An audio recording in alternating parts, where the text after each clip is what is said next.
तो चलिए शुरू करते हैं अपना अगला पार्ट।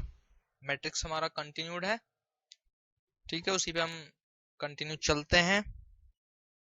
जैसा कि कल हमने बात की थी मैट्रिक्स की कई प्रॉपर्टीज के बारे में और टाइप्स ऑफ मैट्रिक्स के बारे में भी हमने बात की थी। जो छोटी छोटी बातें थी जिनका यूज हम प्रॉब्लम सोल्व करने में करते हैं, उस तरह की हमने बहुत सारी बातें पिछली क्लास में की थी। तो आज हम बात करते हैं फिर से मैट्रिक्स की, और उसमें आप देखेंगे कि अगर मैट्रिक्स आपकी कोई मैट्रिक्स है और आप मैट्रिसेस को अगर देखें तो आप उसको टू पार्ट्स में मेनली डिवाइड कर सकते हैं। उनमें पहला पार्ट है आपका रियल मैट्रिक्स और दूसरा पार्ट है आपका कॉम्प्लेक्स मैट्रिक्स।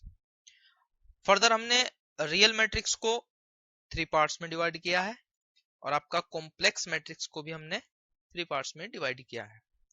रियल पार्ट्स में पहला जो टाइप है ये है सिमेट्रिक मैट्रिक्स। मैं बताऊंगा आपको एक एक करके सबके बारे में। स्क्यू सिमेट्रिक, ऑर्थोगोनल मैट्रिक्स, ये पार्ट हो गए आपके रियल मैट्रिक्स के। और कॉम्प्लेक्स मैट्रिक्स में आपकी हर्मिशन मैट्रिक्स है, इसके बाद स्क्यू हर्मिशन मैट्रिक्स है और उसके बाद यूनिटरी मैट्रिक्स है। अब आगे चलते हैं, हम देखते हैं सिमेट्रिक मैट्रिक्स क्या होता है। देखिए इसका फॉर्मूला ये है, मतलब A is equal to A का ट्रांसपोज। इसका मतलब क्या हुआ कि अगर आपके पास कोई मैट्रिक्स है और आपने उस मैट्रिक्स का ट्रांसपोज किया और वो मैट्रिक्स आपकी ओरिजिनल मैट्रिक्स के इक्वल है, तो आप इस तरह की मैट्रिक्स को कहेंगे सिमेट्रिक मैट्रिक्स। फॉर एग्जांपल मैं ले लेता हूं, एग्जांपल हम ले लेते हैं एक, ये रहा एग्जांपल, ठीक है।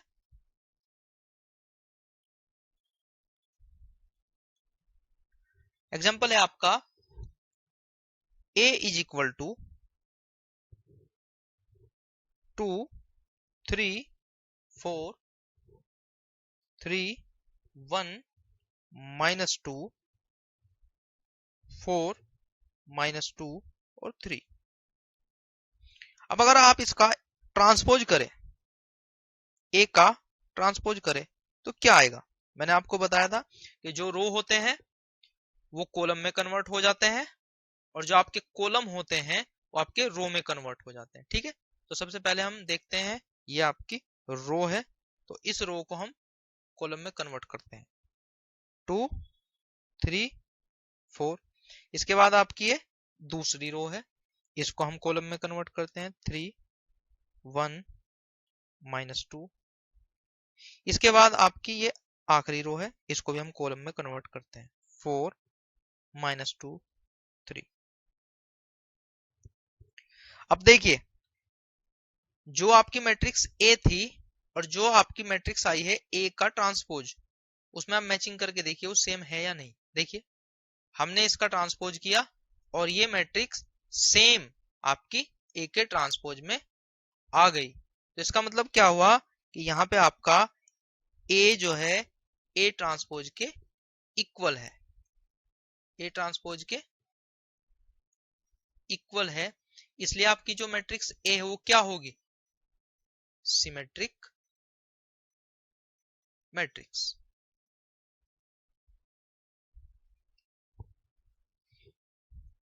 इसके बाद बात करते हैं हम स्क्यू सिमेट्रिक की। इसके बाद बात करते हैं हम स्क्यू सिमेट्रिक की। Skew symmetric, sorry skew symmetric matrix, ये भी सेम है लेकिन इसमें थोड़ा सा फर्क है। वो फर्क कैसे है, देखिए इफ रूल क्या है इसका, if A is equal to A का ट्रांसपोज लेकिन माइनस के साथ, अगर ऐसा है तो आपकी जो मैट्रिक्स है वो कहलाई जाएगी skew symmetric matrix. For example हम ले लेते हैं, अगर आपके पास कोई मैट्रिक्स ए है जिसके एलिमेंट हैं 0 3 4 -3 0 2 -4 -2 0 कीजिए आप इसका ट्रांसपोज। वही जो आपकी रो है वो कॉलम हो जाएंगे और जो आपके कॉलम है वो रो हो जाएंगे। तो पहला रो कन्वर्ट हो जाएगा पहले कॉलम में, दूसरा रो कन्वर्ट हो जाएगा दूसरे कॉलम में और तीसरा रो कन्वर्ट हो जाएगा तीसरे कॉलम में। करते हैं 0 3 4 फिर -3 0 2 उसके बाद -4 -2 और 0। ठीक है, इधर कर लेते हैं। अब अगर आप यहां से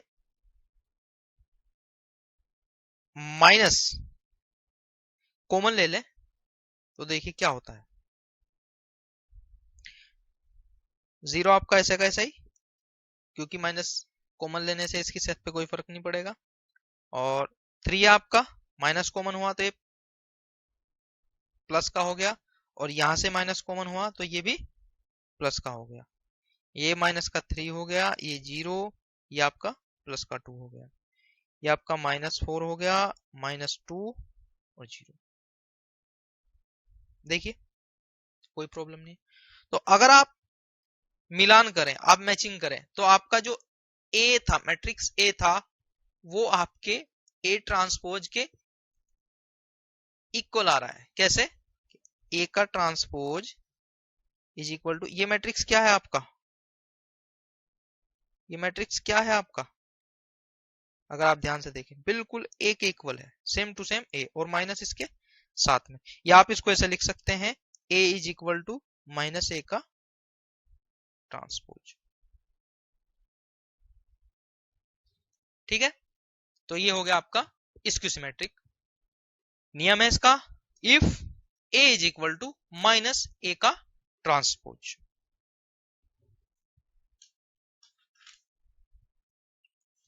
अब इसके बाद कुछ नियम है, कुछ रिजल्ट हैं, उन रिजल्ट को आप याद रखेंगे। जैसे रिजल्ट है आपके, या आप इसको प्रॉपर्टी कह सकते हैं, प्रॉपर्टीज है कुछ सिमेट्रिक और स्क्यू सिमेट्रिक मैट्रिक्स की। पहली प्रॉपर्टीज है ए, अगर आपके पास कोई मैट्रिक्स है और आप उस मैट्रिक्स में ए का ट्रांसपोज ऐड कर दें, आप उसमें ए का ट्रांसपोज ऐड करते हैं तो आपको जो रिजल्टेंट मैट्रिक्स मिलेगा वो एक सिमेट्रिक मैट्रिक्स होगा, वो एक सिमेट्रिक मैट्रिक्स होगा। सेकंड प्रॉपर्टी है आपकी, अगर कोई मैट्रिक्स आपका ए है और उसमें से आप सबट्रैक्ट कर देंगे उसी मैट्रिक्स का ट्रांसपोज, तो आपको मिलेगा स्क्यू सिमेट्रिक मैट्रिक्स।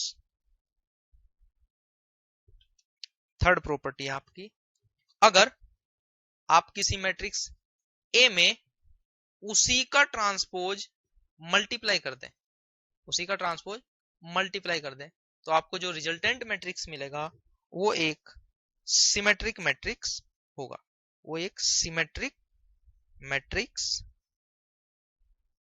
होगा। चौथी और आखिरी प्रॉपर्टी है आपकी, अगर आप ए ट्रांसपोज में, अगर आप ए ट्रांसपोज मैट्रिक्स में ओरिजिनल मैट्रिक्स की मल्टीप्लाई कर दें तो आपका जो मैट्रिक्स होगा रिजल्टेंट, वो आपका फिर से सिमेट्रिक मैट्रिक्स ही होगा। ये आपकी चार प्रॉपर्टी है। अब इन चारों की चारों प्रॉपर्टी में आपने एक बात तो देखी होगी कि केवल जब आप सबट्रैक्ट कर रहे हैं उसी कंडीशन में आपका स्क्यू सिमेट्रिक रिजल्ट आ रहा है, बाकी जो तीनों कंडीशन है आपकी उनमें सिमेट्रिक मैट्रिक्स का रिजल्ट आ रहा है। तो आप इन बातों को ध्यान रखेंगे।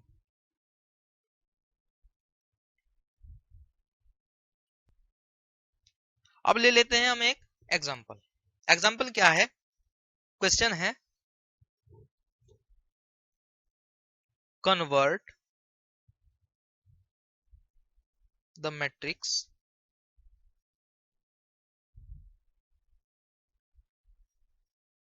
ये आपका कोई एग्जांपल है। कन्वर्ट द मैट्रिक्स, कोई आपको मैट्रिक्स देख रखी है A जो है 1 3 4 -2 4 -1 4 3 -6 कन्वर्ट करनी है। पहला दिया है सिमेट्रिक मैट्रिक्स,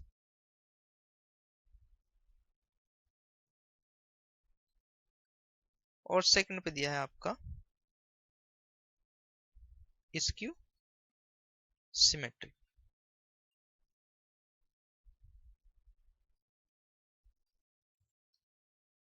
ये आपका क्वेश्चन है। कन्वर्ट द मैट्रिक्स, ए कोई मैट्रिक्स है, आपको कन्वर्ट करनी है वो सिमेट्रिक मैट्रिक्स में और आपकी स्क्यू सिमेट्रिक मैट्रिक्स में।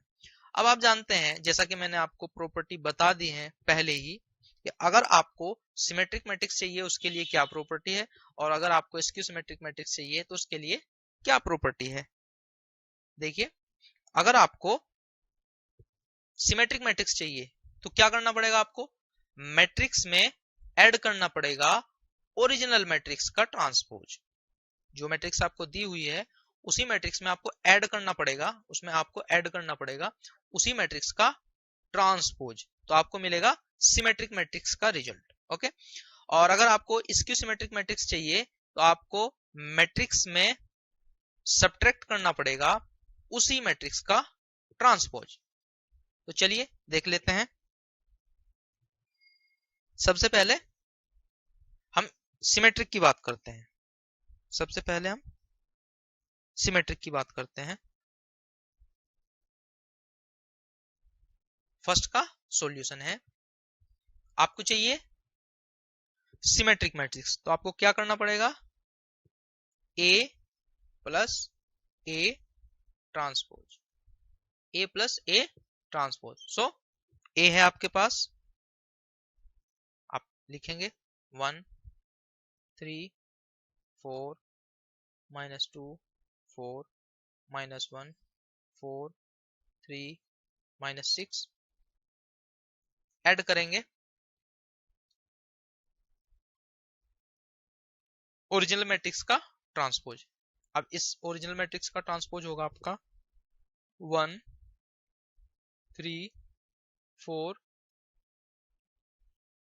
-2 4 -1 4 3 -6।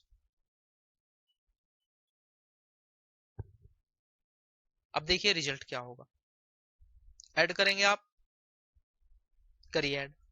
देखिए,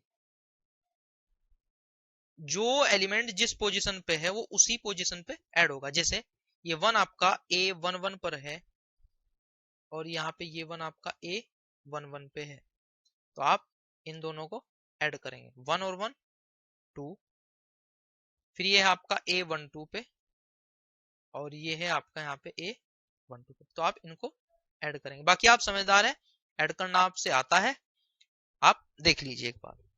2 हो गया, यहाँ पे 1 होगा, यहाँ पे 4 + 4 8 हो गया। इसी तरह आपका नीचे 1 8 आ गया। देखिए 2, इसके बाद 8 2 -12।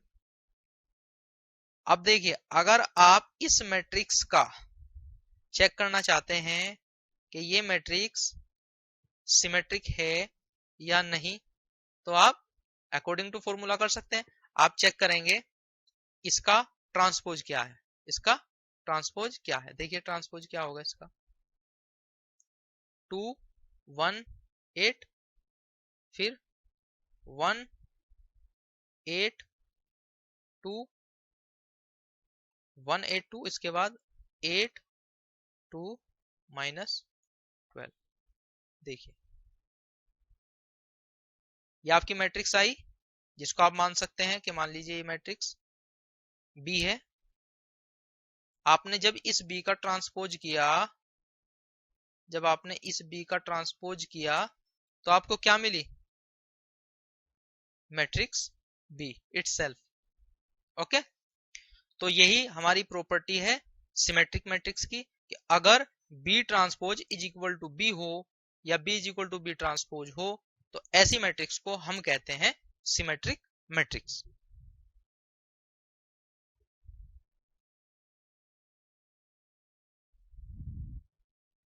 अब ले लेते हैं सॉल्यूशन सेकंड क्वेश्चन का आपके सॉल्यूशन।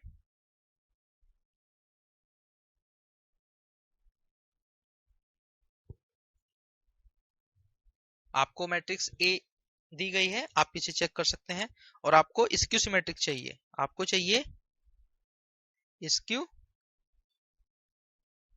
Symmetric matrix. क्या करना पड़ेगा आपको कि जो आपकी मैट्रिक्स ओरिजिनल है उसी मैट्रिक्स में से आपको सब्ट्रैक्ट करनी पड़ेगी, उसी मैट्रिक्स में से आपको सब्ट्रैक्ट करनी पड़ेगी उसी मैट्रिक्स की ट्रांसपोज। कैसे करेंगे देखिए, सबसे पहले आप मैट्रिक्स ए लिखेंगे जो आपको दी गई थी, 1 3 4 -2 4 -1 4 3 -6। उम्मीद है मुझे आप नोट्स बना रहे होंगे क्योंकि एग्जाम टाइम पे आपके नोट्स ही आपके लिए सबसे बेहतरीन काम कर सकते हैं। ठीक है, इसके बाद लेते हैं हम माइनस इसी मैट्रिक्स का ट्रांसपोज, 1 3 4 1 3 4 -2 4 -1 4 3 -6 सब्ट्रैक्ट करेंगे। आपको पता है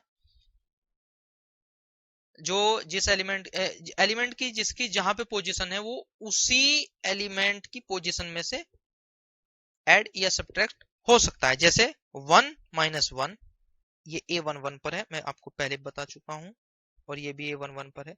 तो आप जो भी ऑपरेशन करेंगे वो कोरेस्पॉन्डिंग एलिमेंट के साथ करेंगे जो उसकी पोजीशन पे रखा हुआ है।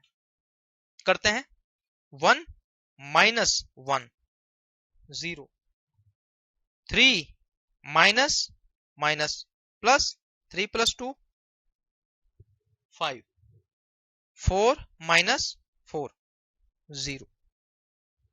सही चल रहा है काम, देखते रहिए आप।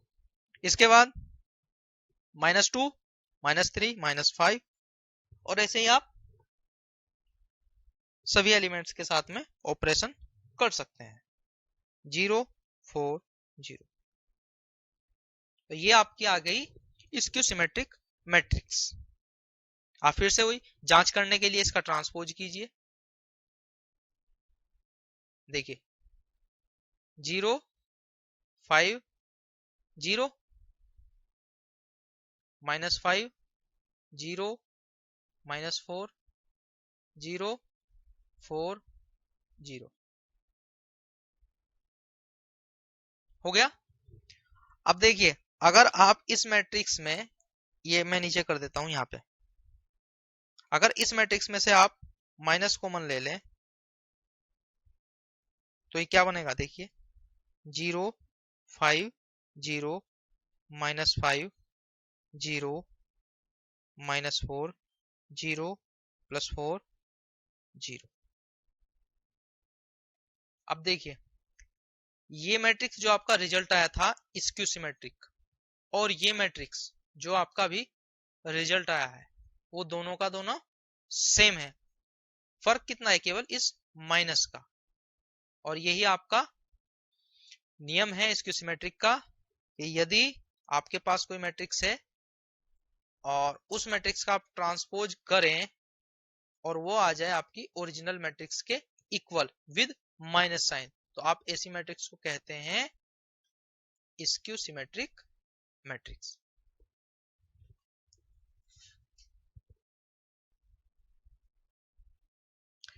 अब चलते हैं हमारा आखिरी टाइप रह गया था रियल मैट्रिक्स में, ऑर्थोगोनल मैट्रिक्स। Orthogonal matrix. अब ऑर्थोगोनल मैट्रिक्स क्या होती है, आइए देख लेते हैं। कंडीशन है if A transpose is equal to A inverse. अगर आपका ए ट्रांसपोज ए इनवर्स के बराबर हो तो आप ऐसी मैट्रिक्स को कहते हैं ऑर्थोगोनल मैट्रिक्स। तो आप ऐसी मैट्रिक्स को कहते हैं ऑर्थोगोनल मैट्रिक्स। बहुत सिंपल है, ए ट्रांसपोज बराबर है ए इनवर्स के तो आप ऐसी मैट्रिक्स को कहते हैं ऑर्थोगोनल मैट्रिक्स। अगर आप इसी प्रॉपर्टी का आगे यूज करें तो आपको एक रिजल्ट और मिलेगा। तो रिजल्ट कैसे होगा देखिए, आपने क्या किया, ए ट्रांसपोज ए ट्रांसपोज, और आपको पता है क्योंकि आप बीटेक कर चुके हैं कि आपको बैलेंस करने के लिए अगर आप मल्टीप्लाई एक साइड में कर रहे हैं तो आपको इक्वेशन बैलेंस करने के लिए उसी एलिमेंट से वही ऑपरेशन दूसरी साइड भी करना पड़ेगा।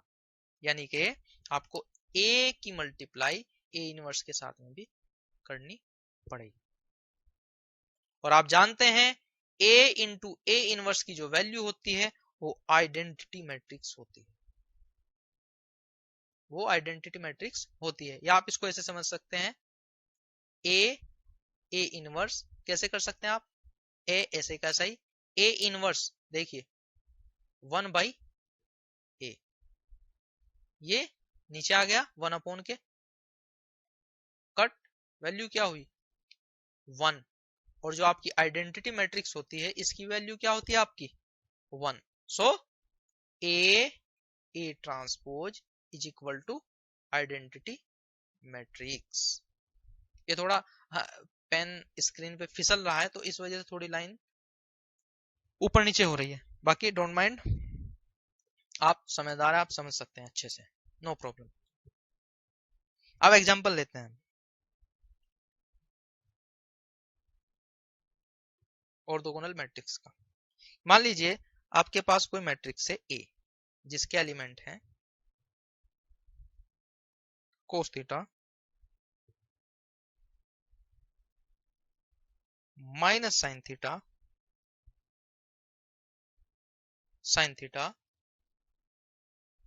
कोस थीटा, ये आपके एलिमेंट है। अगर आप इस एलिमेंट का ट्रांसपोज करेंगे तो क्या होगा देखिए, A transpose is equal to, कीजिए ट्रांसपोज कोस थीटा। मैंने आपको बताया कि जो आपकी पहली रो है आप उसको पहला कॉलम बनाएंगे, फिर आपका जो दूसरा रो है आप उसको दूसरा कॉलम बनाएंगे। तो इस तरीके से आप रो कॉलम के इंटरचेंज करने से ट्रांसपोज मैट्रिक्स प्राप्त कर सकते हैं। कोस थीटा माइनस साइन थीटा और यहाँ पे साइन थीटा कोस थीटा, हो गया यहां तक। अब देखिए ऑर्थोगोनल मैट्रिक्स की क्या कंडीशन है, A into A transpose is equal to identity matrix. तो अगर आप इन दोनों मैट्रिक्स की मल्टीप्लाई करें और आपका रिजल्ट आइडेंटिटी आ जाए तो आप ऐसी मैट्रिक्स को क्या कहेंगे, ऑर्थोगोनल मैट्रिक्स। तो चलिए देख लेते हैं कि इन दोनों की मल्टीप्लाई का रिजल्ट ऑर्थोगोनल मतलब आइडेंटिटी आता है या नहीं।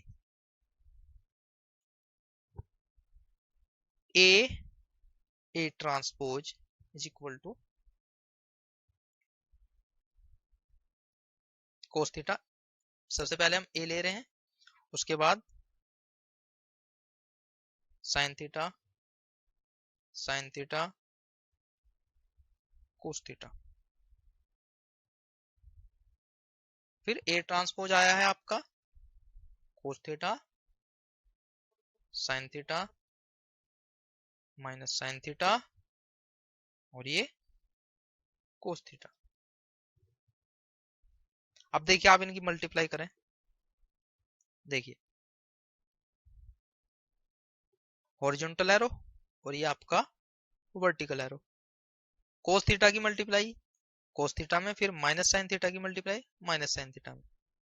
इसमें जो पहली मैट्रिक्स में हॉरिजॉन्टल चलेंगे और जो आपकी दूसरी है उसमें वर्टिकल चलेंगे। ठीक है, करते हैं चलिए, कोस थीटा स्क्वायर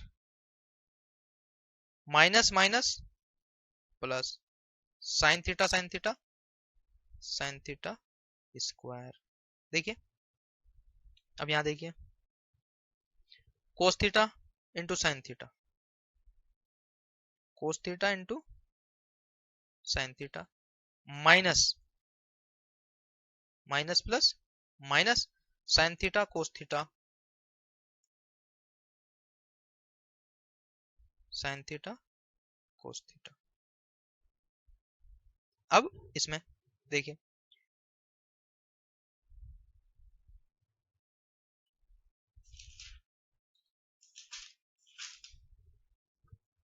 क्या हुआ, साइन थीटा कोस थीटा, इसके बाद मल्टीप्लाई करेंगे minus cos theta sine theta. आगे चलते हैं, देखिए sine theta sine square theta, sine theta into sine theta sine square theta, plus plus so plus, और कोस थीटा कोस थीटा का square. ठीक है, अब देखिए आप जानते हैं कोस square theta plus sign square theta 1, कोस theta sine theta minus sign theta cos theta 0, आपस में घट के।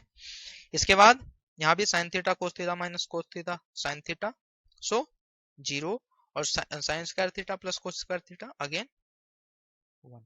और आप ये क्लियरली देख रहे हैं कि जो डायगोनल एलिमेंट है वो 1 1 है, और अगर डायगोनल एलिमेंट आपके 1 1 हो तो उस तरह की मैट्रिक्स होती है आपकी आइडेंटिटी मैट्रिक्स, उस तरह की मैट्रिक्स होती है आपकी आइडेंटिटी मैट्रिक्स। और जो आइडेंटिटी मैट्रिक्स है वो ही हमारा रिजल्ट था कि अगर आपका A into A transpose identity matrix आ जाए तो ऐसी मैट्रिक्स को आप कहते हैं ऑर्थोगोनल मैट्रिक्स। इसका मतलब क्या हुआ कि जो आपकी A है वो आपकी ऑर्थोगोनल मैट्रिक्स है। और मैं आपको एक बात और बताता चलूं कि जो आपका मैट्रिक्स A है ये ऑर्थोगोनल मैट्रिक्स है, ये आपको याद रखना है, रिमेंबर रखना है कि अगर कभी बात होगी ऑर्थोगोनल मैट्रिक्स लिखिए तो आपको कोस theta minus sign theta cos theta ये लिखना है, ये ध्यान रखना है। क्योंकि क्वेश्चन में कभी कभी कई बार दिया होता है कि आपके पास कोई ऑर्थोगोनल मैट्रिक्स है, आपको दिया नहीं होगा, केवल आपको कह दिया गया होगा कि आपके पास कोई मैट्रिक्स है ए और वो ऑर्थोगोनल है, तो वो आपको अपने आप अपने माइंड से ये बात ध्यान रखनी है कि अगर कैलकुलेशन आपको करनी है तो आप ऑर्थोगोनल मैट्रिक्स अपनी तरफ से राइट करके क्वेश्चन को सोल्व करेंगे। ओके, आगे चलते हैं। एक क्वेश्चन है, अभी तक वो एग्जाम में तो नहीं आया लेकिन आने के उसके चांस है, और बहुत ही बढ़िया क्वेश्चन है, तो आप देख लीजिए उस क्वेश्चन को। क्वेश्चन क्या है, क्वेश्चन है आपका, क्वेश्चन पूछता है आपसे the determinant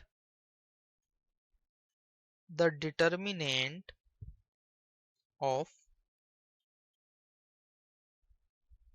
orthogonal matrix, the determinant of orthogonal matrix. और आगे आपको चार ऑप्शन दिए आपको दिए गए हैं कुछ ऑप्शन इस तरह से। पहले दिया गया है फर्स्ट 1, सेकंड पे दिया गया है आपको -1, ये आपको आंसर दे दिए गए। The determinant of orthogonal matrix 1 है और -1 है। अब ऑप्शन है आपके, पहला ऑप्शन है आपका बोथ, बी ऑप्शन है आपका ओनली फर्स्ट, और सी है आपका सेकंड। क्वेश्चन समझ गए आप? The determinant of orthogonal matrix आपको आंसर दे दिए 1 -1। फिर पूछा गया है क्या बोथ, क्या ये दोनों ऑर्थोगोनल मैट्रिक्स के आंसर है, या फिर आपका केवल पहला ही आंसर है, या फिर आपका केवल दूसरा ही आंसर है। तो अभी जैसा आपने देखा यहाँ पे कि जो आपका ऑर्थोगोनल मैट्रिक्स था उसका जो रिजल्ट आया था वो आइडेंटिटी आया था, और आइडेंटिटी मैट्रिक्स का जो वैल्यू होती है वो 1 होती है, लेकिन इस क्वेश्चन के अंदर आपको 1 और -1 दोनों दे दिया गया है। तो हो सकता है कि आपसे वहां गलती हो जाए, क्योंकि आपने पढ़ा है कि ऑर्थोगोनल मैट्रिक्स का जो रिजल्ट होता है वो आइडेंटिटी होता है, और आइडेंटिटी मैट्रिक्स की जो वैल्यू होती है वो 1 होती है। तो इस कंडीशन के हिसाब से आप बी को आंसर कर सकते हैं, लेकिन इसका जो आंसर होगा वो होगा आंसर ए। चलिए देखते हैं कैसे। हमारे पास जो ऑर्थोगोनल मैट्रिक्स है उसका एक टाइप और है, और वो टाइप है आपका रिफ्लेक्शन। वो टाइप है आपका रिफ्लेक्शन मैट्रिक्स, और ये भी आपका एक टाइप है ऑर्थोगोनल मैट्रिक्स का 1 0 0 -1। ये आपका रिफ्लेक्शन मैट्रिक्स है, जो एक टाइप है आपके ऑर्थोगोनल मैट्रिक्स का। तो अगर आप इस रिफ्लेक्शन मैट्रिक्स का डिटर्मिनेंट निकालते हैं तो देखते हैं ये क्या आता है। करिए सोल्व। मान लीजिए ये कोई रिफ्लेक्शन मैट्रिक्स, आपने इसको नाम दे दिया आर। तो आर का डिटर्मिनेंट क्या होगा, कीजिए। -1 1 मल्टीप्लाई -1 -1 0 मल्टीप्लाई 0 -0। सो वैल्यू क्या है आपकी -1। तो रिफ्लेक्शन मैट्रिक्स से आपकी वैल्यू आ रही है -1, और आइडेंटिटी मैट्रिक्स यानी आई से आपकी वैल्यू आएगी 1। तो इस हिसाब से आपके जो आंसर हुए वो क्या हुए, बोथ -1 भी और आपका 1 भी। तो आंसर क्या होगा आपका ए। ओके, आंसर होगा आपका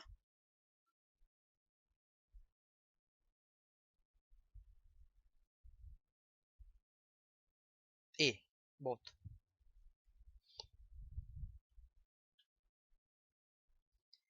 एक क्वेश्चन आया था आपका civil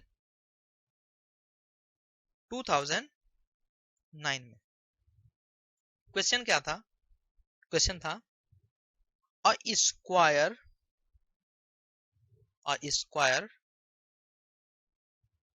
matrix B is skew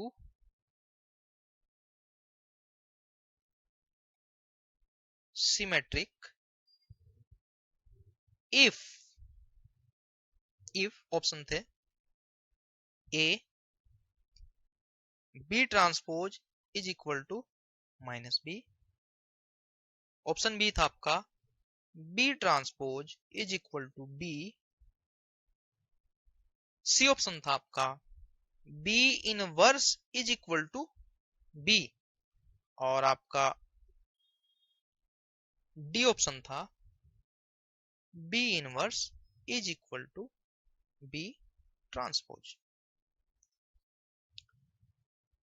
आप 30 सेकंड पॉज रखिए वीडियो और मुझे आंसर बताइए, अपने दिमाग में सोचिए और उसको बोलिए, भले ही वो गलत हो लेकिन फिर भी आप उसको बोलिए। चलिए मैं आपको बताता हूं। जैसा इसमें दिया गया है a square matrix B is skew symmetric. अब आपको स्क्यू सिमेट्रिक मैट्रिक्स की कंडीशन पता होनी चाहिए, ठीक है। तो देखिए चेक करते हैं हम सबसे पहले B transpose is equal to -b। तो अगर आप याद करेंगे पिछले कंसेप्ट को तो आपको ध्यान आ जाएगा कि अगर b is equal to -b transpose हो तो ऐसी मैट्रिक्स को आप क्या कह रहे थे, स्क्यू सिमेट्रिक मैट्रिक्स। तो इस हिसाब से क्या हुआ आपका ऑप्शन ए आंसर।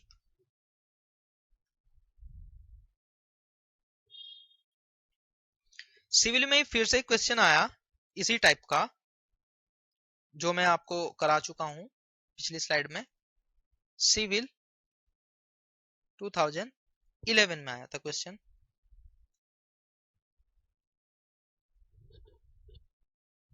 क्वेश्चन था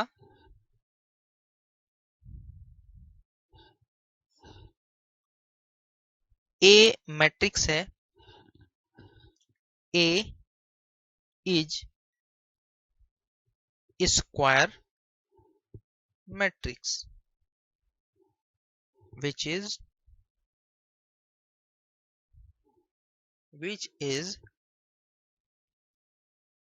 neither symmetric nor skew symmetric, and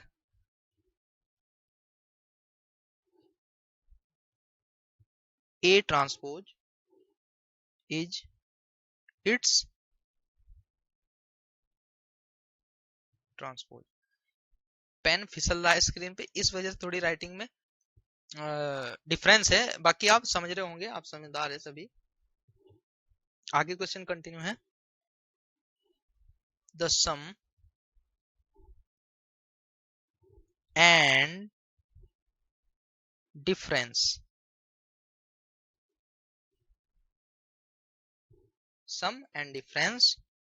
of these matrices are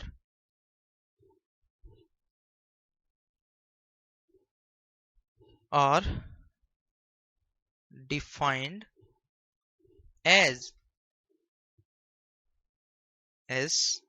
ये सम है, S means sum A plus A transpose and D यानी के difference A minus A transpose.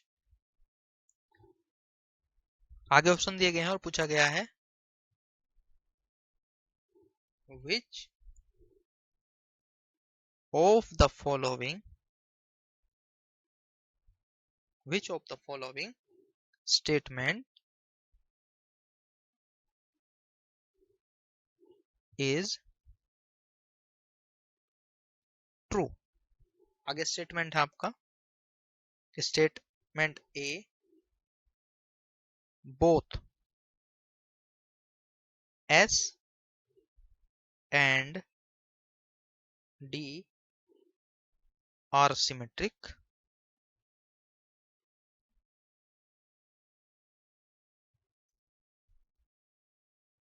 B है आपका both S and D are skew symmetric, option C S is skew symmetric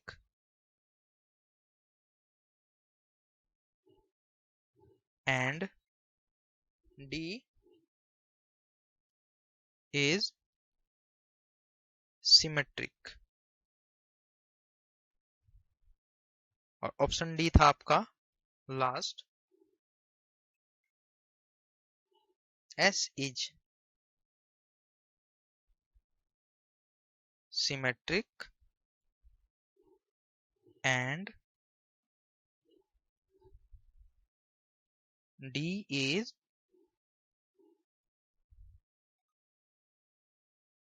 skew symmetric। Okay, अब इसमें true option, सही option क्या है? देखिए कहा गया है एक आपके पास कोई मैट्रिक्स है ए जो स्क्वायर मैट्रिक्स है और जो ना तो सिमेट्रिक है और ना ही स्क्यू सिमेट्रिक है, और उसका ट्रांसपोज ए ट्रांसपोज है। Sum and differences are sum and difference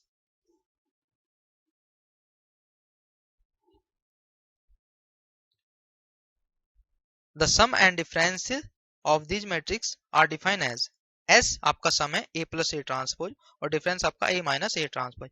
Which of the following statement is true?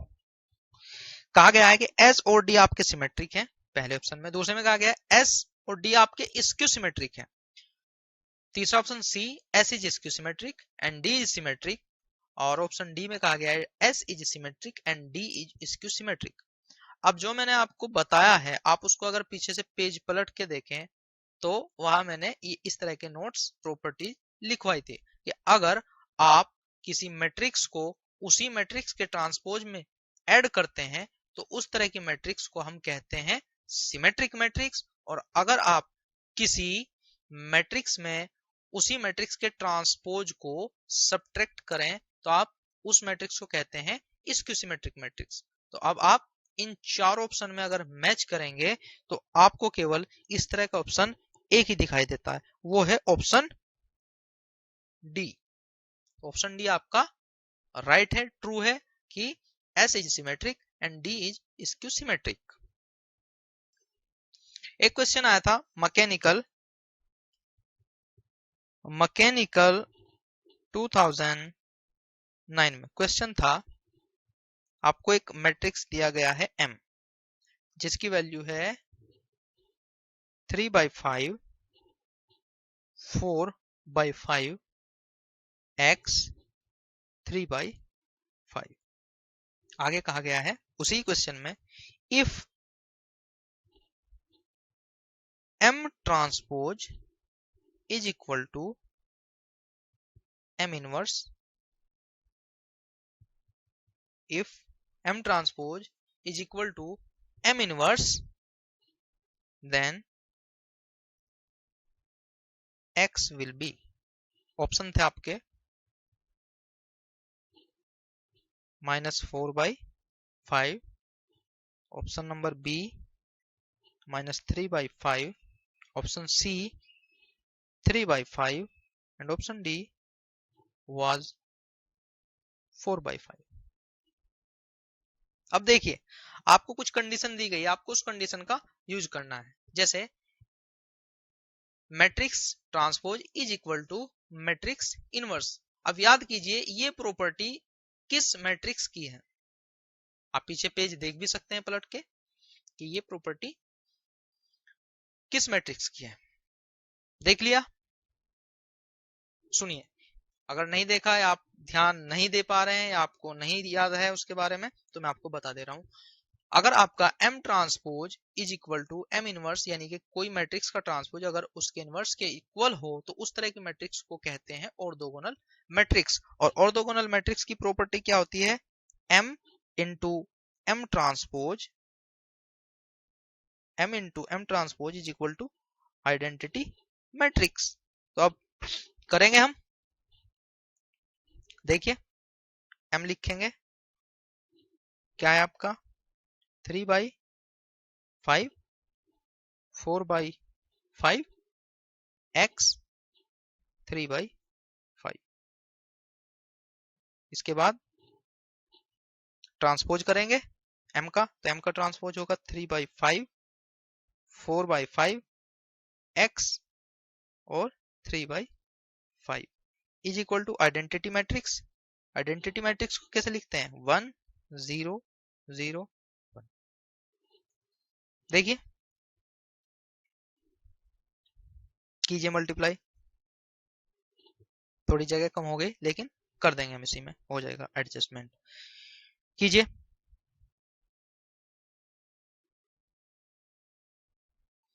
Three कीजिए मल्टीप्लाई, 3/5 इंटू 3/5 9/25 प्लस 4/5 4/5 16/25। इसके बाद x into 3/5, so 3x/5 plus 3/5 into 4/5, 12/25 is equal to 1 0 0 1। अभी पहली रो का हुआ है, अब दूसरी रो का देख लेते हैं। x into 3/5 3x by 5 plus 3/5 4/5 12/25। इसके बाद x into x x square plus 3/5 into 3/5 9/25 is equal to 1001। अब आपको कंपैरिजन करना है। कंपैरिजन से मतलब क्या हुआ, आपको जो एलिमेंट जिस पोजीशन पे है वो एलिमेंट इक्वल के साइन के दूसरी तरफ उसी पोजीशन के एलिमेंट से कंपेयर होगा। जैसे बता दे रहा हूं मैं आपको, यह आपका A11 इक्वल साइन इस साइड में ये A11, तो अगर आप इसको कंपेयर करना चाहते हैं तो आपको 1 के इक्वल रखना पड़ेगा। फिर 3x/5 प्लस 12/25 आप इसको कंपेयर करेंगे 0 के साथ में, इसको कंपेयर करेंगे 0 के साथ में, और इसको कंपेयर करेंगे आप 1 के साथ में। ठीक है, लेकिन आपको वैल्यू फाइंड करनी है x की, तो आप वो एलिमेंट लेंगे जिसमें आपका x हो और x फाइंड करने में आपको कम से कम प्रॉब्लम हो। तो देखिए, अगर आप यहां पे लेते हैं इस वाले एलिमेंट को कंपेयर करते हैं 1 के साथ में, लेकिन यहाँ तो x नहीं है तो आपको यहाँ से x नहीं मिलेगा। फिर आप इसको देखते हैं 3x/5 plus 12/25 is equal to 0, यहां से आपको x मिल सकता है। तो देखिए कैसे करते हैं,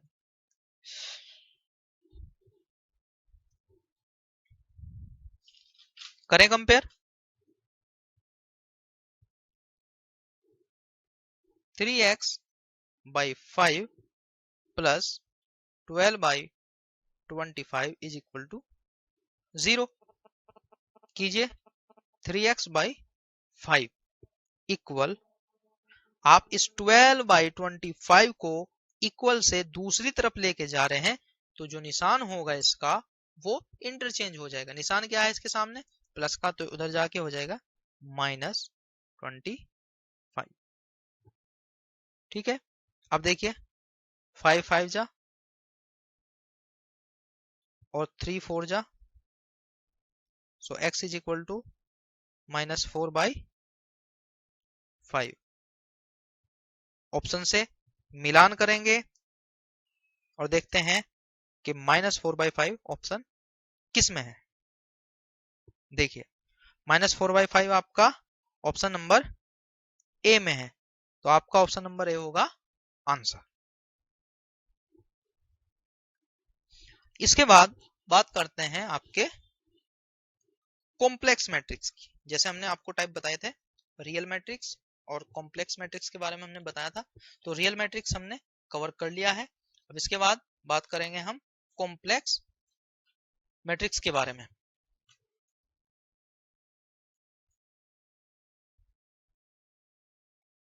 कॉम्प्लेक्स मैट्रिक्स, या हम इनको नॉन रियल मैट्रिक्स भी कहते हैं, नॉन रियल मैट्रिक्स। कौन कौन सी थी आपकी, पहली थी आपकी हर्मिशन, सेकंड थी आपकी इश्क्यू हर्मिशन, और थर्ड थी आपकी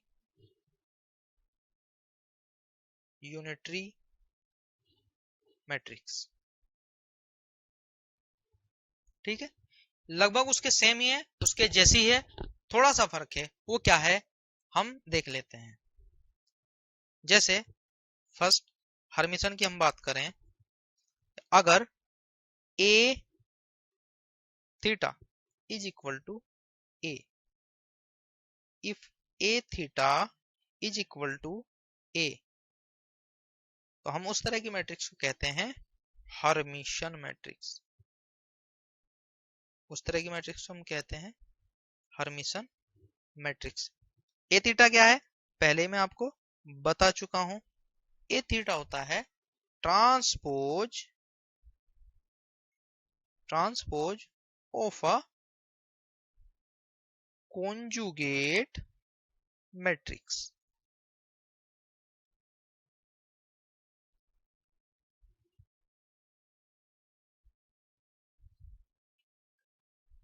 इसके बाद सेकंड, पहला हो गया आपका, अगर A theta is equal to ए हो तो ऐसी मैट्रिक्स को हम कहते हैं हर्मिशन मैट्रिक्स। और ए थीटा क्या होता है आपका, transpose of a conjugate matrix. Second की बात करते हैं, if A transpose, if A transpose is equal to minus A, अगर ऐसी कई कंडीशन है, ऐसी कई कंडीशन आपको मिलती है तो इस तरह के मैट्रिक्स को कहते हैं स्क्यू हर्मिशन मैट्रिक्स। और थर्ड और लास्ट है आपकी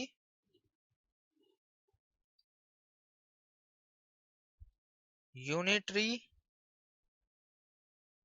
मैट्रिक्स। इसकी क्या प्रॉपर्टी है कि अगर ए थीटा, सॉरी, अगर A multiply by A theta का रिजल्ट अगर आइडेंटिटी हो जाए, आइडेंटिटी हो जाए, तो उस तरह की मैट्रिक्स को कहते हैं यूनिटरी मैट्रिक्स। उस तरह की मैट्रिक्स को क्या कहते हैं, यूनिटरी मैट्रिक्स। तो यहाँ पे आके आपकी जो मैट्रिक्स की जो बातें हैं वो लगभग पूरी हो गई, जो बेसिक बातें हैं। इसके बाद बेसिक बातें हम स्टार्ट करते हैं डिटर्मिनेंट की।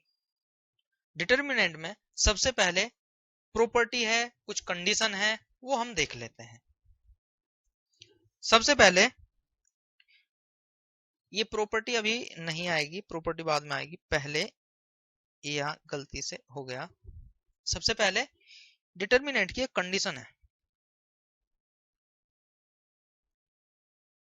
कंडीशन। कंडीशन क्या है, कंडीशन ये है कि डिटर्मिनेंट, आप लिख सकते हैं determinant find only if matrix will be a square matrix। मतलब क्या हुआ इसका कि अगर आपके पास कोई आपके पास में मैट्रिक्स है और आप उसका डिटर्मिनेंट फाइंड करना चाहते हैं, तो कंडीशन है कि आपका जो मैट्रिक्स है वो स्क्वायर ही होना चाहिए। स्क्वायर से मतलब क्या हुआ, स्क्वायर से मतलब क्या हुआ, या तो वो 2x2 हो, या वो 3x3 हो, या वो 4x4 हो, या वो 5x5 हो। मतलब क्या हुआ इसका कि रो और कॉलम की जो नंबर्स हैं वो इक्वल होने चाहिए। 3 रो तो 3 कॉलम होने चाहिए, 4 रो है तो 4 ही कॉलम होने चाहिए, 5 रो है तो 5 ही कॉलम होने चाहिए, अगर आपको उस मैट्रिक्स का डिटर्मिनेंट फाइंड करना है। रिप्रेजेंटेशन का तरीका होता है इसका, रिप्रेजेंट भी करते हैं हम। तो रिप्रेजेंटेशन का तरीका होता है कि हम इसको ट्राइंगल से भी रिप्रेजेंट कर देते हैं, और या हम इसको इस तरह भी रिप्रेजेंट करते हैं। ए कोई मैट्रिक्स है आपका और उसके बराबर में आपने दो लाइन इस तरीके से बना दी, तो उसको आप कहेंगे डिटर्मिनेंट। ओके, अब मान लीजिए आपके पास में कोई डिटर्मिनेंट है ए बी सी डी। अब आपको इसका डिटर्मिनेंट फाइंड करना है, तो सबसे पहले आपको चेक करना पड़ेगा स्क्वायर है या नहीं। तो आपने चेक किया, ये तो स्क्वायर है, 2x2 की मैट्रिक्स है, तो आप इसका डिटर्मिनेंट फाइंड कर सकते हैं। कैसे होगा, देखिए, ये होगी डायगोनल मल्टीप्लीकेशन। डायगोनल मतलब तिरछी गुना, ऐसे a into D, a into D minus C into B, minus C into B. जो भी इसका रिजल्ट आएगा वही आपका आंसर होगा।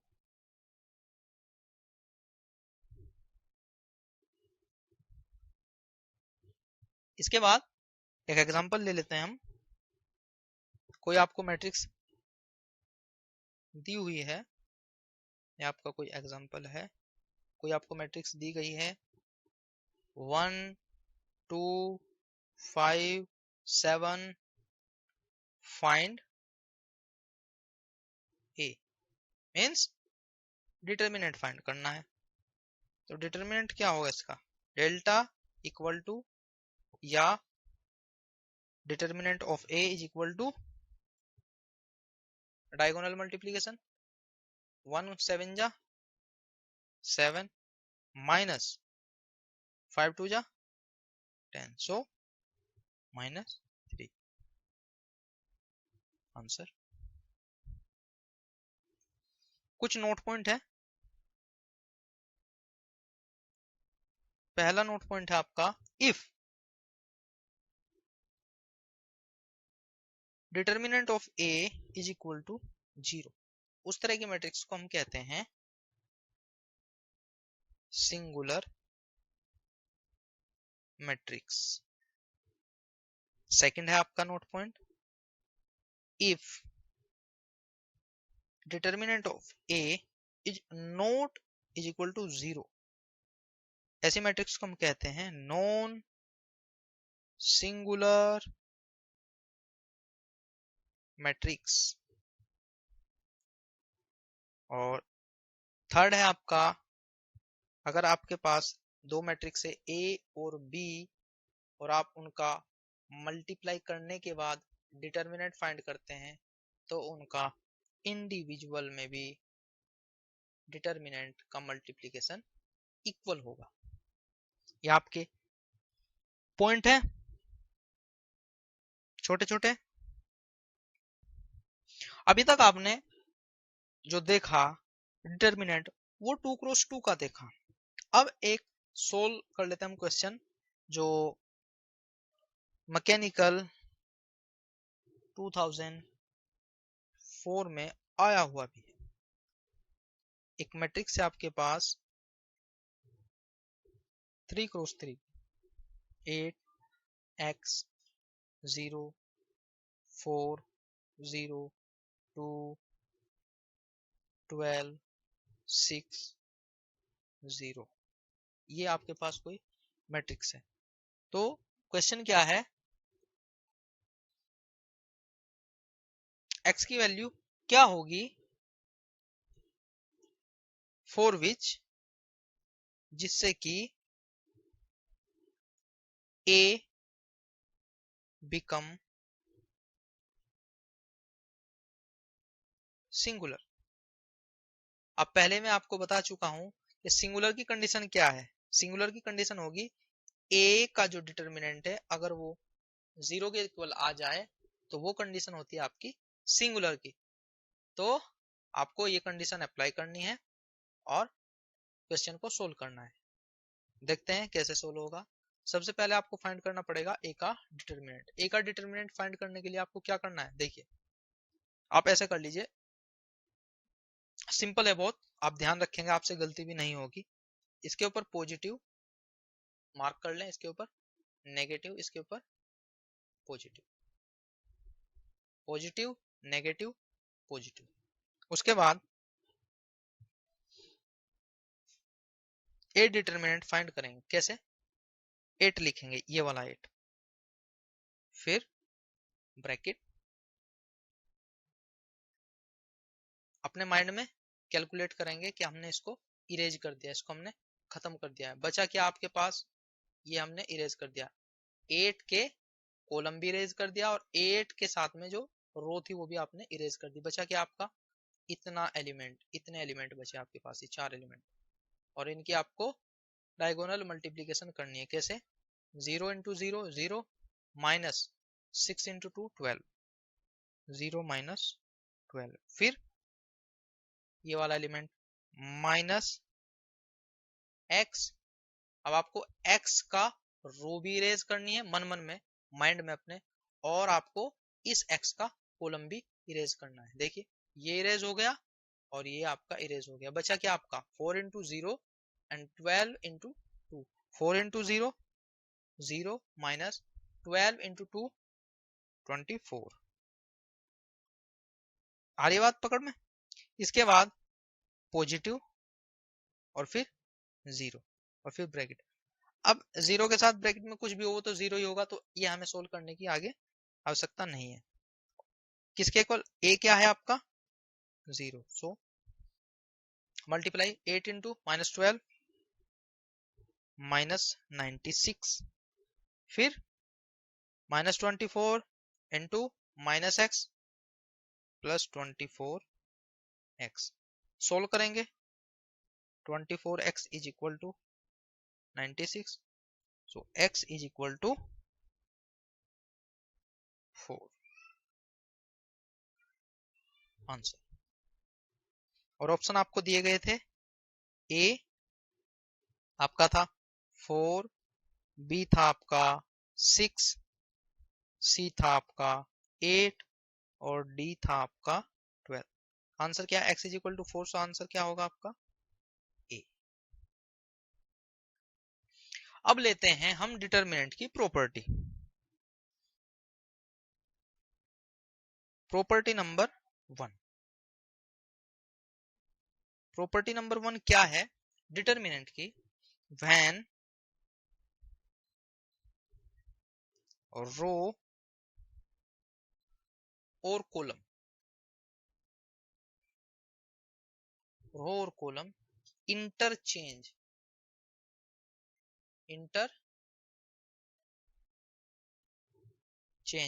Then -1, then -1 comes into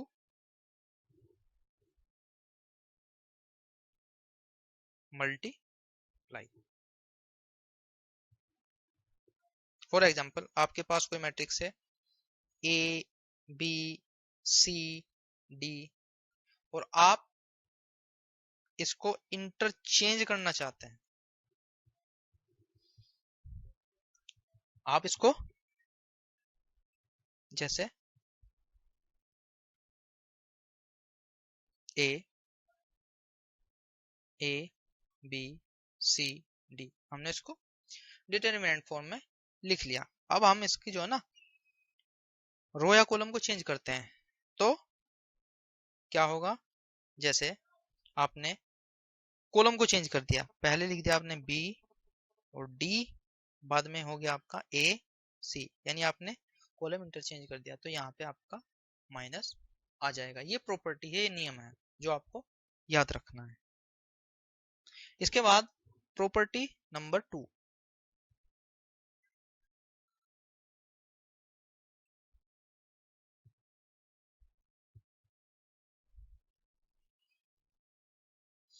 property 2 है if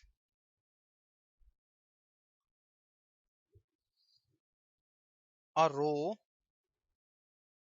or column multiply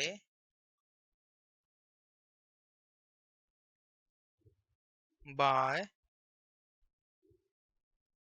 scalar x, then determinant of matrix multiply by k।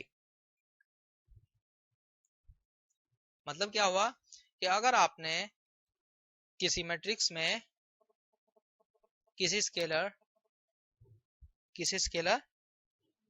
k से, ये k है, आप किसी स्केलर k से मल्टीप्लाई की तो उसके डिटर्मिनेंट में भी k से मल्टीप्लाई हो जाएगा, तो उसके डिटर्मिनेंट में भी k से मल्टीप्लाई हो जाएगा। इसके बाद प्रॉपर्टी नंबर 3।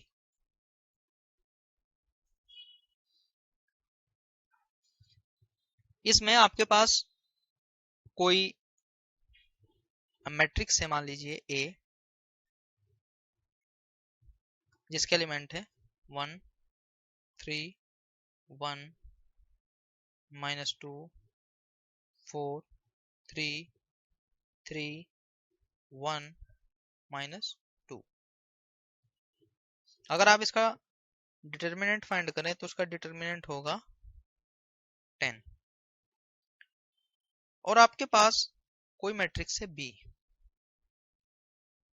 बी में एलिमेंट है आपके 2 6 2 -4 8 6 6 2 -4।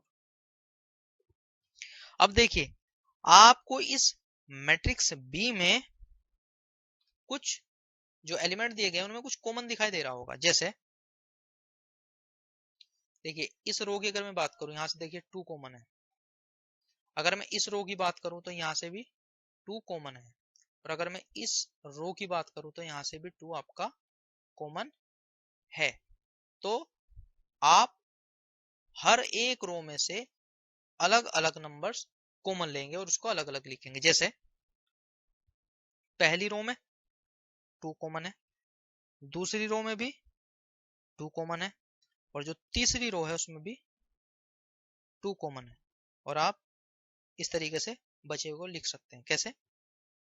2 कॉमन आया तो यहाँ पे बचा 1, यहाँ 3, यहाँ 1, यहाँ -2, यहाँ 4, यहाँ 3, यहाँ 3, यहाँ 1, यहाँ -2।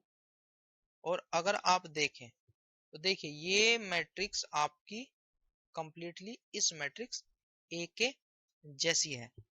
तो अगर आप इसका डिटर्मिनेंट फाइंड करेंगे तो ये हो गया आपका 2⁻3। और इसका डिटर्मिनेंट क्या होगा आपका? डिटर्मिनेंट अगर बी आप फाइंड करें 2⁻3, और इस पूरी की पूरी मैट्रिक्स का जो डिटर्मिनेंट है वो कितना है? 10। सो ये 10 हो गया। और अगर आप इसको सोल्व करें तो आपका आंसर क्या होगा? 80। So determinant of B will be 80। तो इस प्रॉपर्टी से आपने क्या सीखा कि अगर आप कॉमन लेना चाहते हैं किसी मैट्रिक्स के अंदर से तो आप हर एक रो या हर एक कॉलम में से इंडिविजुअली कोई भी नंबर कॉमन ले सकते हैं। आगे चलते हैं। जैसे एक क्वेश्चन आया था मैकेनिकल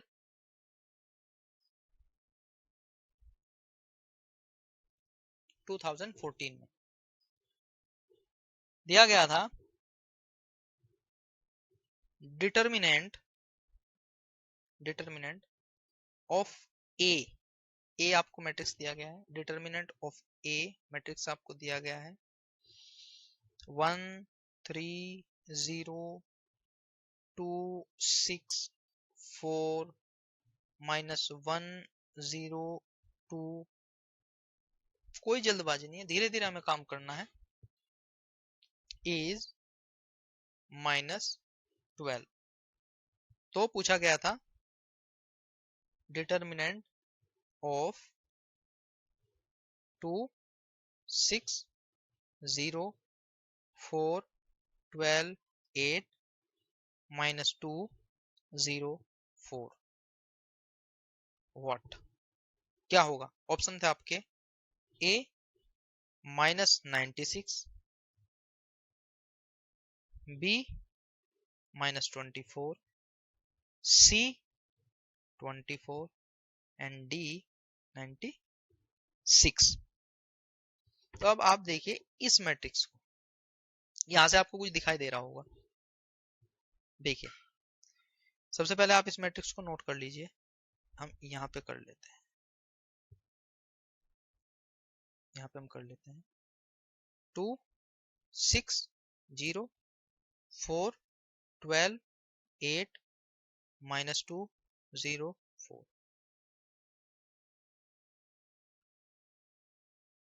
अब देखिए यहां से कुछ आपको कॉमन दिखाई दे रहा होगा इसमें से। यहाँ पे 2, यहाँ पे भी 2 और यहाँ पे भी 2। लीजिए फिर 2 आया आपका पहली रो से, 2 आया आपकी दूसरी रो से, और 2 आया आपकी तीसरी रो से। बचा हुआ लिख देंगे 1 3 0 1 3 2, सॉरी ये हो जाएगा 2 6 4 और ये हो जाएगा यहाँ -1 0 2। अब डिटरमिनेंट फाइंड करना है। अब देखिए ये तो हो गया 2 रेज़ दी पावर 3 मीन्स 8 और डिटरमिनेंट आपको फाइंड करना है और इसका डिटरमिनेंट 130 ये आपको दिया हुआ है। देखिए 130264 -120 कितना दिया हुआ -12 -12। सो आप इसको रखेंगे मल्टीप्लाई में करेंगे, मल्टीप्लाई करेंगे 8 इंटू -12 -96। सो आंसर क्या होगा आपका ए।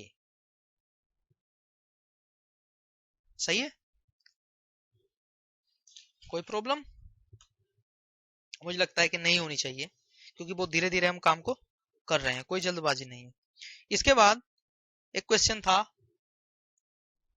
एमई 2014 का। क्वेश्चन था for 3x3 real matrix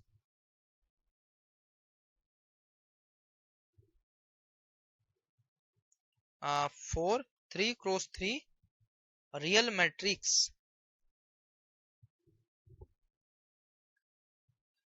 for 3x3 real matrices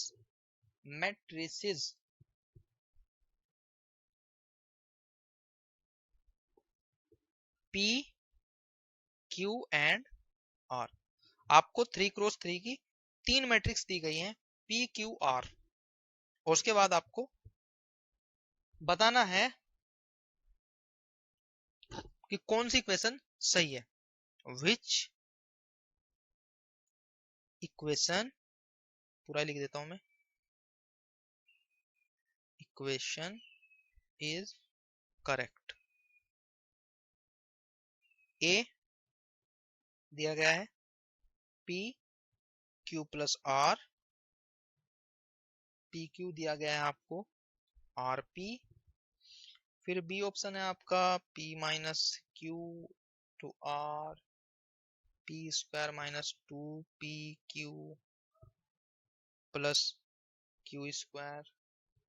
उसके बाद C दिया गया है determinant P plus Q is equal to determinant P plus determinant Q। उसके बाद D दिया गया है आपको P plus Q square whole is equal to P square plus PQ plus QP is equal to Q square. आपके पास 3 कोई matrix हैं P Q R और बताना है आपको कि कौन सी इक्वेशन करेक्ट है। चेक करते हैं शुरू से। देखिए चूंकि मैट्रिक्स है तो मैट्रिक्स में आपको याद होना चाहिए कि A B does not is equal to B A. मतलब आप यहां ऐसा नहीं कर सकते कि ए बी और बी ए दोनों एक जैसे होंगे, वो केवल नंबर्स में होता है। मैट्रिक्स में ऐसा नहीं होता, यहाँ पे रिजल्ट आपका चेंज हो जाता है। तो ये देखिए यहाँ पे P इंटू क्यू, P पहले फिर बाद में Q सही है, P Q सही है, फिर plus plus P into R। लेकिन यहाँ क्या लिखा हुआ R इंटू P, तो पहला ऑप्शन आपका गलत। उसके बाद P माइनस क्यू का whole square is equal to P square minus 2PQ plus Q square. Check करते हैं इसको, ये सही है या नहीं। बी ऑप्शन को चेक करते हैं, P माइनस क्यू का स्क्वायर। इसका मतलब क्या होता है, क्या मतलब होता है बताइए। अभी तक तो आपने ये फॉर्मूला पढ़ा है P square minus 2PQ plus Q square, लेकिन इसका एक्चुअल मतलब क्या होता है वो मैं आपको बताता हूँ। P minus Q into P minus Q, ये इसका एक्चुअल मतलब होता है मैट्रिक्स में। तो अब इसके आप मल्टीप्लाई करेंगे P into P, P square फिर p into minus p into Q, P Q वो भी माइनस का पी क्यू, इसके बाद क्यू की मल्टीप्लाई होगी माइनस क्यू पी और minus minus plus Q square. अब मैच कीजिए, पी स्क्वायर सही है, क्यू स्क्वायर सही है, लेकिन यहाँ क्या है माइनस पी क्यू और ये क्या है माइनस क्यू पी। आप इनको ऐड नहीं कर सकते क्योंकि A B does not is equal to B A, तो ये भी ऑप्शन आपका गलत हो गया। इसके बाद डिटर्मिनेंट आपका p प्लस क्यू अगर होल में है is equal to determinant of p plus determinant of q, ये ऑप्शन भी गलत है क्योंकि आप ऐसा नहीं कर सकते। अब आते हैं ऑप्शन नंबर फोर्थ पे। ऑप्शन फोर्थ क्या है आपका p plus Q whole square. अब आप इसको ऑप्शन क्या दिया गया है आपको डी में, क्या ऑप्शन दिया गया है आपको p square plus P Q plus Q P plus Q square. Actual means क्या होता है वो मैं आपको बता चुका हूं, फिर से इसमें अप्लाई करते हैं वही रूल, पी क्यू का whole square is equal to P Q into P plus Q into P plus Q. करें multiply, P square plus P Q plus Q P plus Q square, match कीजिए देखिए P square Q square P Q और Q P. तो option number D आपका क्या है right option है और ये आपका आंसर होगा। इसके बाद एक क्वेश्चन है जो आया था आपका कंप्यूटर साइंस 2014 में। क्वेश्चन था कोई मैट्रिक्स है एक आपके पास, इफ मैट्रिक्स,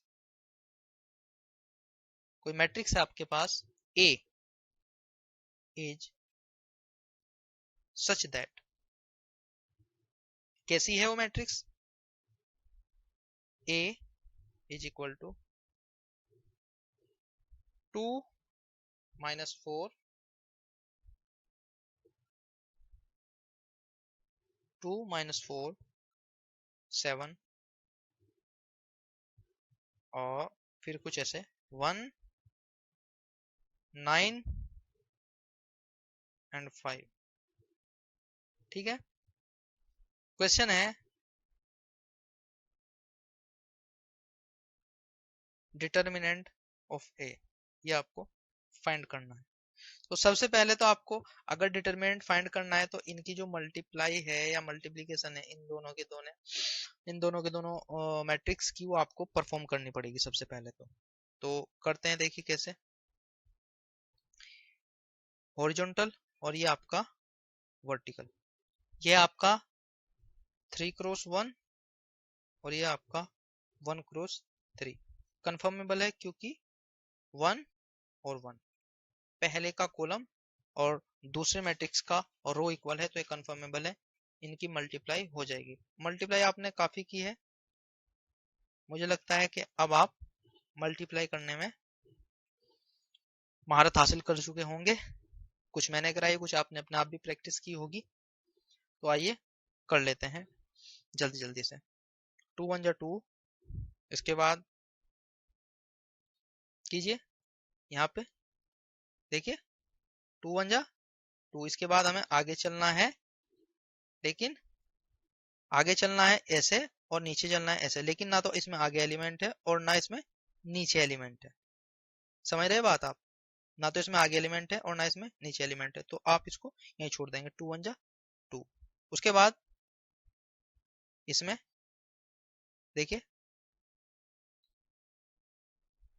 2 इंटू 9 18, आप चलना है इसमें ऐसे और इसमें चलना है ऐसे, तो आप चलेंगे ऐसे लेकिन आगे एलिमेंट नहीं है तो छोड़ देंगे इसको भी। फिर इसके बाद 2 इंटू 5 10, सिंपल है। उसके बाद -4 यहाँ पे मल्टीप्लाई, फिर -4 इंटू 9 -4 इंटू 9 -4 इंटू 9 -36, उसके बाद -4 इंटू 5 माइनस 20, उसके बाद 7, 7 इंटू 9 63, उसके बाद 7 इंटू 5 35। ठीक है। अब कैलकुलेशन को आसान करने के लिए आप क्या करेंगे, देखिए अगर आपको कुछ कॉमन दिखाई दे रहा है तो आप कॉमन ले सकते हैं। देखिए पहली रो में से आपको 2 कॉमन दिखाई दे रहा होगा, दूसरी रो में से आपको 4 दिखाई दे रहा होगा कॉमन विद माइनस, उसके बाद आपको थर्ड में से 7 दिखाई दे रहा होगा कॉमन, और जो आपका बचा उसको आप लिख लीजिए 1 9 5। देखिए और यहाँ पे देखिए 1 9 5, और यहाँ पे देखिए 1 9 5। देखिए अब देखिए अगर आपके मैट्रिक्स में कोई दो रो या कॉलम, मिनिमम कोई रो या दो कॉलम आपके एक जैसे हो जाए, कोई रो कोई दो रो या कॉलम एक जैसे हो जाए, तो उसका जो डिटर्मिनेंट होता है वो 0 होता है। तो उसका डिटर्मिनेंट 0 होता है। यहां तक आपका मैट्रिक्स हो गया था, और उसके बाद आपको फाइंड करना था डिटर्मिनेंट। और मैं आपको बता दे रहा हूं कि जब भी आपके मैट्रिक्स के अंदर दो या दो से अधिक, दो या दो से ज्यादा रो या कॉलम सेम हो, तो उसका डिटर्मिनेंट 0 हो जाता है। तो उसका डिटर्मिनेंट 0 हो जाता है। तो इस तरह इसका आंसर होगा आपका 0। ये आपको पता होगा, आपने 12th में पढ़ा है, आपने बीटेक में भी इसका काफी यूज किया है, तो मुझे लगता है कि आप इस बात को जानते होंगे। अब इसके बाद बात कर लेते हैं हम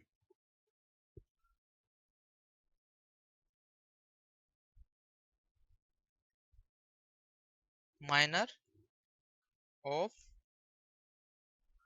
मैट्रिक्स।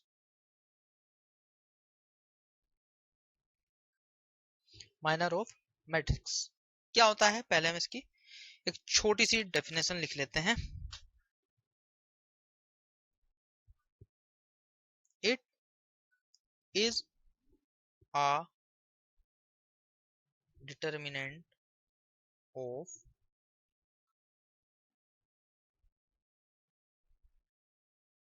स्क्वायर मैट्रिक्स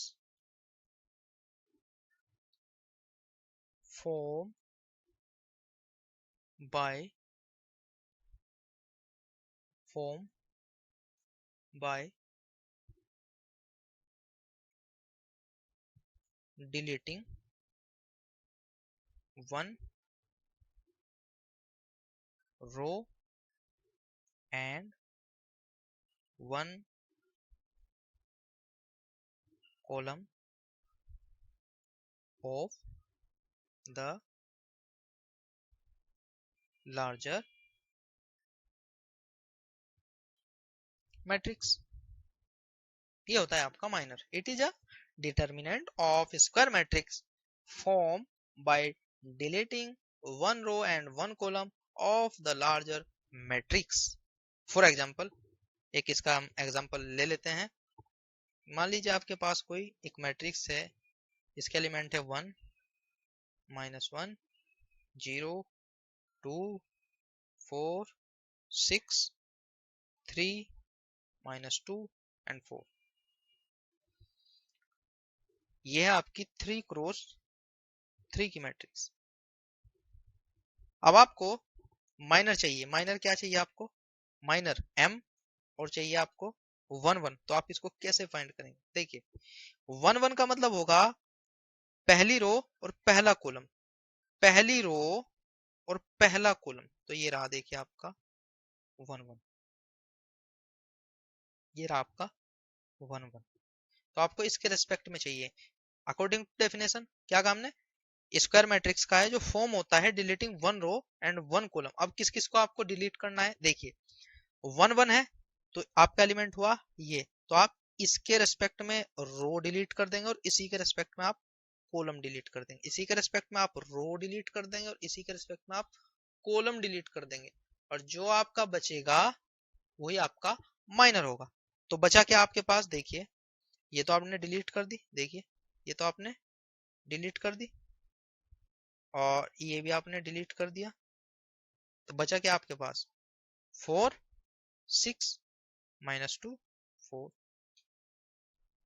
और होता क्या है डिटर्मिनेंट, तो आप इसकी डायगोनल मल्टीप्लीकेशन करेंगे, 4 × 4 16, फिर माइनस 4 × 4 16 माइनस, अब जो भी काम करेंगे हम ब्रैकेट में करेंगे, आगे माइनस आ गया, 6 × -2 -12, सोल्व करेंगे इसको, 16 + 12 क्या हुआ 28, M11 क्या होगा आपका 28। ओके, कोई प्रॉब्लम वाली बात नहीं है, बहुत आसान है। अब इसके बाद एक एग्जांपल है आपके पास, और वो कुछ ऐसा है, 3 2 1 2 -1 3 -3 1 9। कहा गया है, ये कोई आपके पास में कोई मैट्रिक्स है, कहा गया है कि माइनर मैट्रिक्स लिखे, माइनर मैट्रिक्स ऑफ ए। अब माइनर मैट्रिक्स ऑफ ए आपको बताना है, तो आप कैसे बताएंगे, देखिए जो अभी मैंने आपको ये तरीका बताया, ये अगर आप अप्लाई करेंगे तो आपको काफी टाइम लगेगा, क्योंकि आप गेट की तैयारी कर रहे हैं और गेट में आपके पास टाइम बहुत कम होता है, या काम करने लायक टाइम होता है, आप उसमें फालतू काम नहीं कर सकते। तो अब देखिए इसमें हम जल्दी से काम कैसे करेंगे, देखिए माइनर ऑफ मैट्रिक्स ए, देखिए कैसे हम इसमें काम करेंगे, इज इक्वल टू, सबसे पहले माइनर आपको इसका देखना है, फिर आपको इसका लिखना है, फिर आपको इसका लिखना है, फिर आपको इसका लिखना है, फिर आपको -1 का लिखना है, फिर 3 का लिखना है, फिर -3 का लिखना है, फिर 1 का लिखना है और फिर 9 का लिखना है। देखिए बहुत आसान है, कोई प्रॉब्लम वाली बात नहीं है। आपको 3 का माइनर लिखना है तो आप क्या करेंगे, 3 वाले एलिमेंट के साथ में जो कोरेस्पोंडिंग रो है और कोरेस्पोंडिंग कॉलम है आप उसको डिलीट करेंगे, बचे हुए का आप डिटर्मिनेंट निकाल लेंगे और वो आप यहाँ पे रख देंगे। कैसे देखते हैं, देखिए इसके रेस्पेक्ट में आपने अपने माइंड में इसको डिलीट किया, बचा क्या आपका -1 × 9 -9 -3, मैं थोड़ा बराबर में करके दिखा देता हूँ आपको, -1 3 1 9, क्या हुआ आपका 9 माइनस और -3 क्या है आपका -9 -3 -12, तो -12 यहाँ आ गया। तो ऐसे ही आपको करना है, कैसे, अब आप 2 पे देखिए, देखिए 2 ये क्लास, ये कॉलम क्लास 2 के कोरेस्पोंडिंग, और ये आपका रो क्लास, बचा क्या आपका 2 × 9 18 -3 -3 कितना हुआ, दोबारा एक बार फिर से करके देख लीजिए, बचा आपका 2 3 -3 9, देखिए 18 माइनस एक बार और फिर ब्रैकेट में -3 × 3 -9, सो 18 माइनस माइनस प्लस 9, सो कितना हो गया 27, तो यहाँ पे क्या आ गया 27। ऐसे ही इसमें करना है 1 में, देखिए ये डिलीट 2 × 1 2 -3 -3 -1 3 और 2 -1 कैसे, चलिए बता देता हूं मैं आपको इसमें, फिर बाद में हम डायरेक्ट कर लेंगे। आपका बचा क्या, इसके कोरेस्पोंडिंग 2 -1 -3 1, देखिए 2 माइनस एक बार और उसके बाद ब्रैकेट में सब कुछ, -3 -1 3। सो आंसर क्या है आपका? -1। तो ये आपका यहाँ पे -1 हो गया। इसके बाद आपको सारा काम ऐसे ही करना है। देखिए देखिए 2 के रिस्पेक्ट में ये क्लास और ये क्लास बचे क्या आपका? 2 × 9 18 और -1 17। इसके बाद आपका इसके रिस्पेक्ट में ये डिलीट और फिर ये डिलीट। 9 × 3 27 और -3, तो माइनस माइनस प्लस, सो 13। फिर ऐसे ही 3 के साथ में देखेंगे, ये डिलीट, इसके बाद ये डिलीट, ये डिलीट और ये डिलीट, बचा क्या? 3 × 1 3 माइनस -3 × 2 -6 माइनस माइनस प्लस, सो 9। देखिए उसके बाद आखिर में आ गए हम यहाँ पे। देखिए 2 × 3 6 माइनस माइनस प्लस -1 -1 -1 और माइनस ऑलरेडी ये वाला, तो माइनस माइनस प्लस, तो 7। इसके बाद आपका ये क्लास और ये 3 3 9 -2 7। उसके बाद ये वाला 9 के कोरिस्पोंडिंग ये कॉलम खत्म, ये रो खत्म, 3 माइनस के और माइनस के 4, सो माइनस के 7। तो ये हो गया आपका माइनर ऑफ अ मैट्रिक्स। इस तरीके से आप किसी भी मैट्रिक्स का माइनर निकाल सकते हैं। आगे बात करते हैं कोफैक्टर की।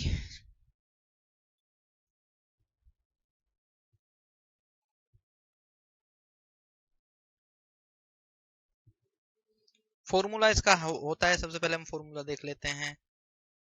Cofactor of A is equal to -1 की power I plus J. I row J column की संख्या है और उसके बाद आपका एम आई जे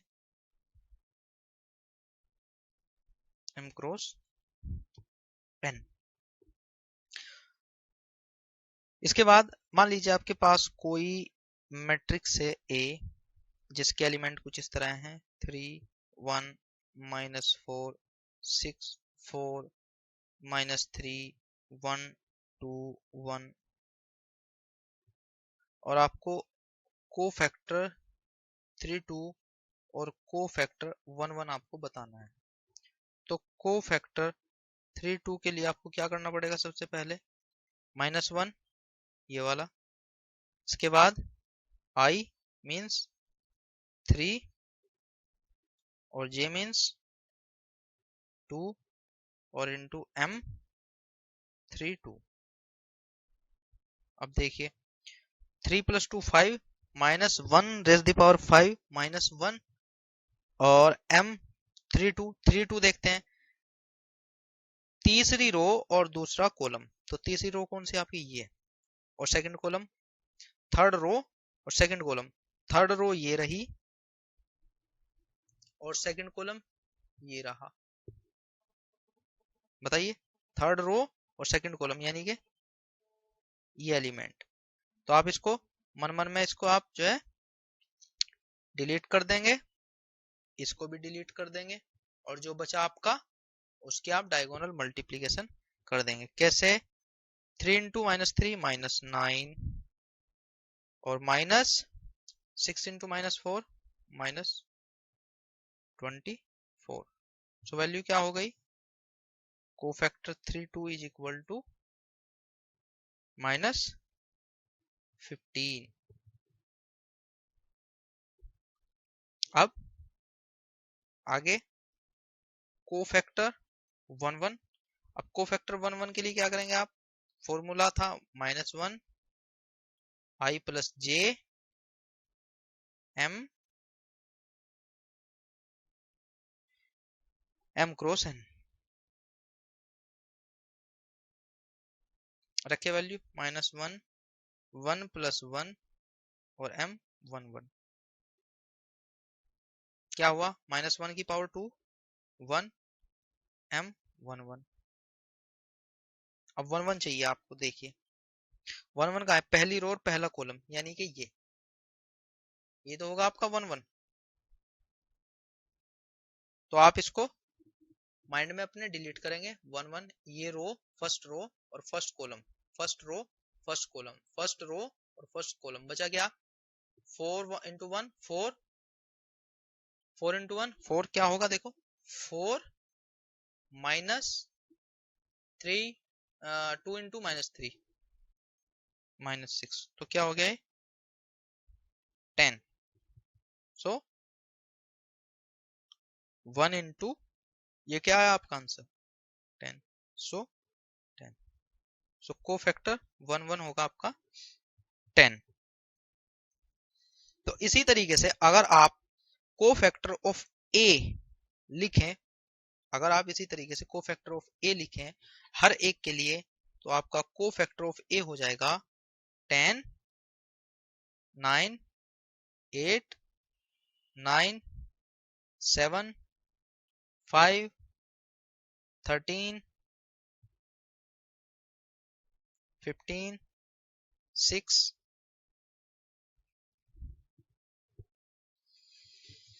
ठीक है। अब इसमें आपको एक बात का ध्यान रखना, वो क्या है, वो है साइन। साइन क्या होगा हर एक एलिमेंट का। तो अगर आप इसको सोल्व करेंगे तो 10 का जो साइन होगा वो होगा आपका पॉजिटिव, 9 का नेगेटिव, 8 का positive, negative, positive, negative, positive, negative और ये पॉजिटिव।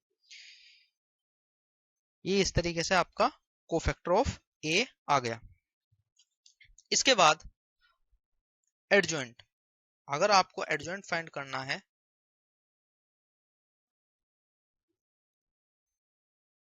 एडजॉइंट ऑफ ए, इसका फॉर्मूला आता है adjoint of A is equal to cofactor of A का ट्रांसपोज, यानी कि जो अभी आपका कोफैक्टर ये आया है, अगर आपको इसका एडजॉइंट निकालना है तो इस पूरे के पूरे का ट्रांसपोज करना पड़ेगा। ट्रांसपोज का आपको पता है, जो रो है उसका आप कॉलम में कन्वर्ट कर देंगे और जो आपके कॉलम है उसका आप रो में कन्वर्ट कर देंगे।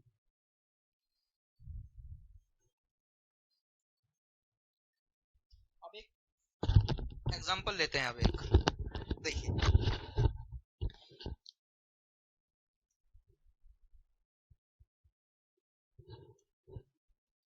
कोई मैट्रिक्स है आपके पास A 1 -4 3 2, फाइंड करना है डिटर्मिनेंट ऑफ ए। दूसरे नंबर पे फाइंड करना है आपको एडजॉइंट ऑफ ए। फिर थर्ड है आपका A into adjoint of A find करना है। और फोर्थ पे आपका adjoint of A into A find करना है। अब देखिए डिटर्मिनेंट क्या होगा इसका, A is equal to 1 -4 2 sorry 3 2 is equal to 1 into 2 2 minus 4 into 3 -4 into 3 -12, so 14। इसके बाद आपको एडजॉइंट फाइंड करना है, तो अगर एडजॉइंट आपको फाइंड करना है तो उससे पहले आपको कोफैक्टर चाहिए।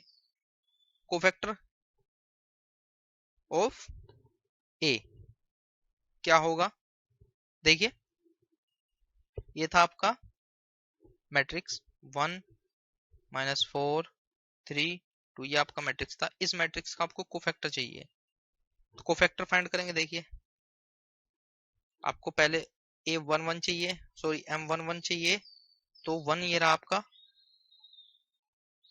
M11 ये हो गया, तो पहला रो और पहली कॉलम आप डिलीट करेंगे, पहला रो और पहली कॉलम आप डिलीट करेंगे तो बचा क्या आपका यहाँ 2। ऐसे ही आप फिर M12 लेंगे, 12 का मतलब पहली रो और दूसरा कॉलम डिलीट करेंगे आप, तो बचा क्या यहाँ पे 3। फिर ऐसे यहाँ पे 4 बचेगा और यहाँ पे आपका 1 बचेगा। हो गया। अब इसके बाद आपको पता है यहाँ पे जो साइन आएंगे वो कैसे आएंगे, वो -1 i प्लस j के हिसाब से आएंगे। तो अब देखिए 1 1 पहली रो और पहला कॉलम, तो -1 की पावर 2, -1 की पावर 2, सो ये पॉजिटिव। इसके बाद यहाँ ये आपका हो जाएगा -1 की पावर, पहली रो है और दूसरा कॉलम है, तो -1 की पावर 3, सो ये क्या आएगा -1। तो ऐसे ये -1। फिर ये यहाँ पे क्या आएगा, देखिए ये हो गया आपका पहली रो, सॉरी दूसरी रो और पहला कॉलम, यानी कि दूसरी रो -1 की पावर, दूसरी रो और पहला कॉलम, सो -1 की power 3, so minus minus already है यहाँ पे और एक माइनस और, तो माइनस माइनस प्लस हो जाएगा और ये माइनस, सॉरी प्लस, क्योंकि ये दूसरी रो और दूसरा कॉलम हो जाएगा ना, दूसरी रो और दूसरा कॉलम और -1 की पावर 2 और 2, -1 की पावर 4, सो 1। ये आ गया कोफैक्टर ऑफ ए।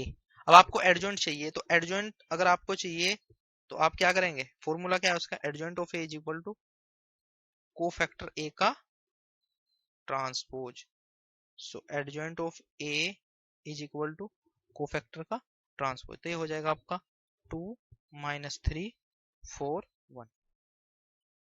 ये क्या था आपका, ये था आपका सेकंड, ये था आपका सेकंड, यानी आपने सेकंड पार्ट क्वेश्चन का सॉल्व कर दिया है। उसके बाद थर्ड पार्ट पे चलते हैं हम आपके। थर्ड पार्ट था आपका, थर्ड था आपका a into adjoint of a, a into adjoint of a, a into adjoint of a कीजिए।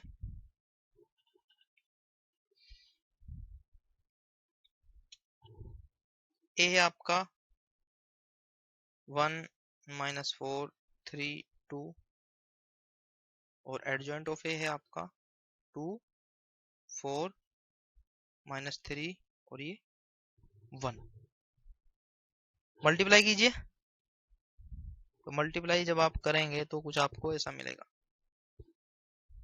14 0 0 14। आप यहाँ से 14 कॉमन लेंगे, अंदर क्या बचेगा 1 0 0 1।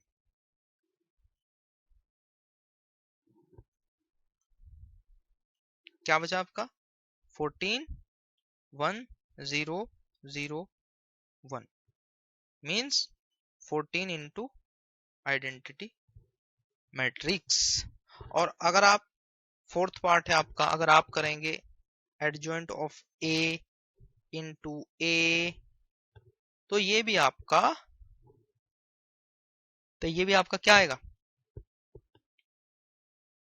यही आएगा 14 इंटू आइडेंटिटी मैट्रिक्स, चाहे आप करके देख लीजिएगा। तो अगर आप प्रॉपर्टी की बात करें, प्रॉपर्टी क्या हो जाएगी आपकी, यहाँ से जो नोट करने वाली बात है वो हो जाएगी, चाहे आपका a into adjoint of a हो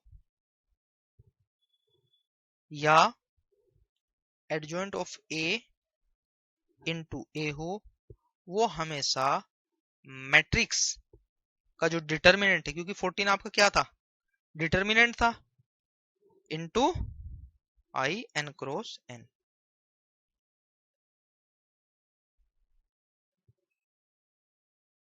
ये हो गई आपकी प्रॉपर्टी, याद आप इसको रखेंगे।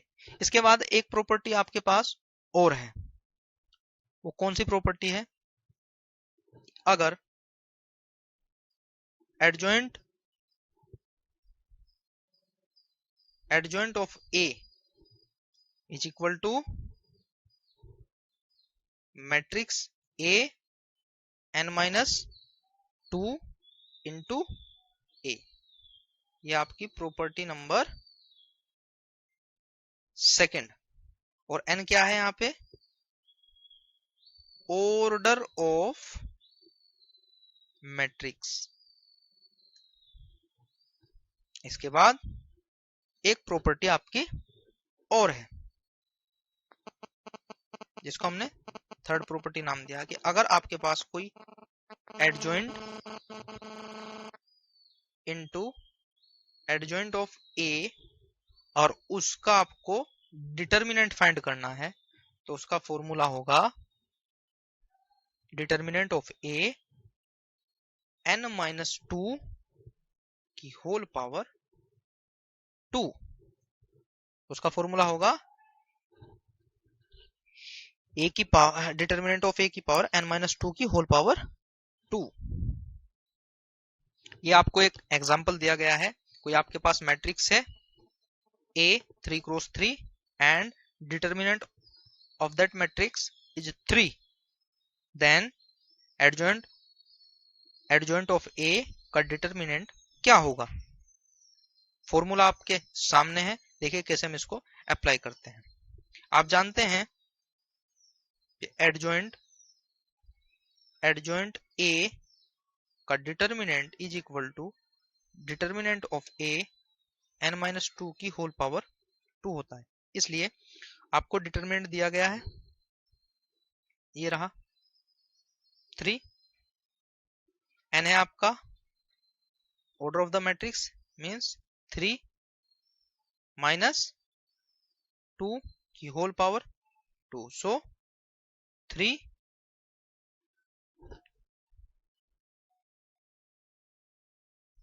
Okay 3 minus 2 1 raise the power 2, so 3 की पावर 1 इज इक्वल टू 3। ये आपका आंसर हो जाएगा। आज के लिए काफी है इतना। आप इसको तैयार करेंगे। अगर आपको इसमें कुछ प्रॉब्लम आती है तो आप मुझसे कंसर्न करेंगे बाय ईमेल, और जो हमने आपको मेथड बता रखे हैं हमसे कांटेक्ट करने के, उन मेथड्स का आप इस्तेमाल करेंगे और आप हमसे कांटेक्ट करेंगे अगर आपको कोई प्रॉब्लम है। आज के लिए बहुत बहुत शुक्रिया, धन्यवाद आप सभी का अपना टाइम देने के लिए। Thank you very much.